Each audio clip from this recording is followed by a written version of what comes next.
दोस्तों, ईरान ने अंतर्राष्ट्रीय परमाणु ऊर्जा आयोग यानी कि IAEA के साथ सहयोग न करने का फैसला किया है। ये खबर हमने आपको बताई थी, लेकिन अब इससे आगे बढ़ते हैं। इस फैसले को अब आधिकारिक तौर पर लागू कर दिया गया है। पिछले महीने ईरान के परमाणु केंद्रों पर इजराइल और अमेरिका के हमलों के बाद ईरान ने ये फैसला लिया था। ईरान के राष्ट्रपति मसूद पेजेश्कियान ने IAEA के साथ सहयोग को रद्द करने वाले कानून पर साइन कर दिए हैं। इससे इजराइल और अमेरिका दोनों की सांसें अटक गई हैं, क्योंकि आशंका है कि इस फैसले से ईरान के परमाणु बम बनाने का रास्ता साफ हो गया है। दोस्तों, 13 जून को जब इजराइल की तरफ से हमला किया गया था तो उसकी तरफ से यही दावा किया गया था कि ईरान परमाणु बम बनाने वाला है और इस वजह से ही उसने हमला किया। इसके बाद दोनों के बीच जंग चली। ये जंग करीब 12-13 दिन तक चली। इस बीच अमेरिका ने भी ईरान के न्यूक्लियर साइट्स पर हमला कर दिया था, जिनमें फोर्डो, नतांज और इस्फहान साइट्स शामिल थी। यहाँ पर B-2 बॉम्बर से करीब 13,000 किलो बम बरसाए गए। वो बंकर बस्टर बम थे, लेकिन अमेरिका के हमले से पहले ही ईरान ने अपनी न्यूक्लियर फैसिलिटीज को वहां से हटा लिया था। एनरिच्ड यूरेनियम और इसके साथ ही जो जरूरी चीजें होती हैं वो वहां से ईरान ने हटा ली थी, जिस वजह से किसी भी तरीके का रेडिएशन लीक सामने नहीं आया था। इस बात से अमेरिका परेशान भी हुआ। एक रिपोर्ट भी छपी जिसमें ट्रंप की काफी किरकिरी हुई। हालांकि ट्रंप इस रिपोर्ट को खारिज करते हुए दिखाई दिए थे। दूसरी तरफ अमेरिका के ही उपराष्ट्रपति JD वैंस ने कहा था कि ईरान का 400 किलो यूरेनियम गायब है। वो कहाँ है इसके बारे में किसी को नहीं पता है और इतने यूरेनियम से 10 परमाणु बम बनाए जा सकते हैं। 24 जून को इजराइल के साथ ईरान का सीजफायर होता है। इसके एक दिन बाद ही ईरान की संसद ने IAEA के साथ सहयोग रद्द करने के लिए भारी बहुमत से मतदान कर दिया था और अब राष्ट्रपति की मंजूरी के साथ ये कानून प्रभावी हो गया है। इसका मतलब है कि अब ईरान के परमाणु कार्यक्रम की अंतर्राष्ट्रीय निगरानी नहीं हो सकेगी। ऐसी स्थिति में ईरान अपने न्यूक्लियर मिशन को खुफिया तरीके से आगे बढ़ा सकता है। ईरान पहले ही कह चुका है कि उसे कोई दूसरा देश ना बताए कि उसके पास परमाणु शक्ति होनी चाहिए या फिर नहीं। ईरान की संसद में पास प्रस्ताव के मुताबिक IAEA से अलग होने के बाद अब इसके इंस्पेक्टर ईरान के परमाणु केंद्रों का निरीक्षण नहीं कर पाएंगे।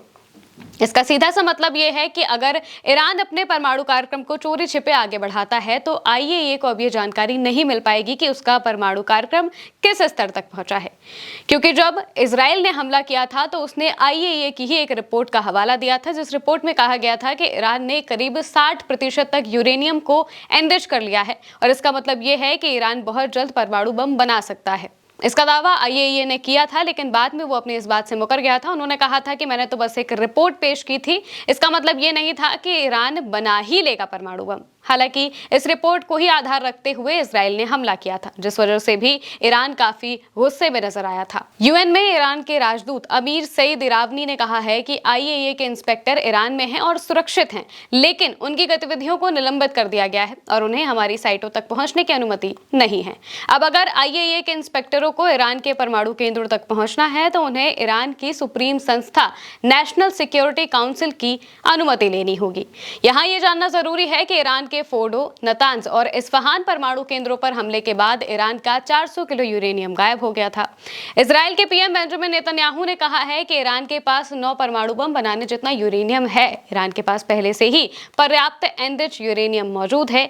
IAEA पहले ही कह चुका है कि ईरान 60% तक यूरेनियम का एनरिचमेंट कर चुका है। किसी भी अंतर्राष्ट्रीय निगरानी के अभाव में ईरान अपने एनरिचमेंट लेवल को अगर 90% तक ले जाता है तो परमाणु बम बनाने की क्षमता हासिल कर सकता है। ईरान के विदेश मंत्री अब्बास अरागची ने एक इंटरव्यू में कहा था कि कोई भी ताकत बमबारी करके तकनीक और विज्ञान को पूर्णतः नष्ट नहीं कर सकती है। बता दें कि ईरान अभी परमाणु अप्रसार संधि यानी कि NPT का सदस्य है।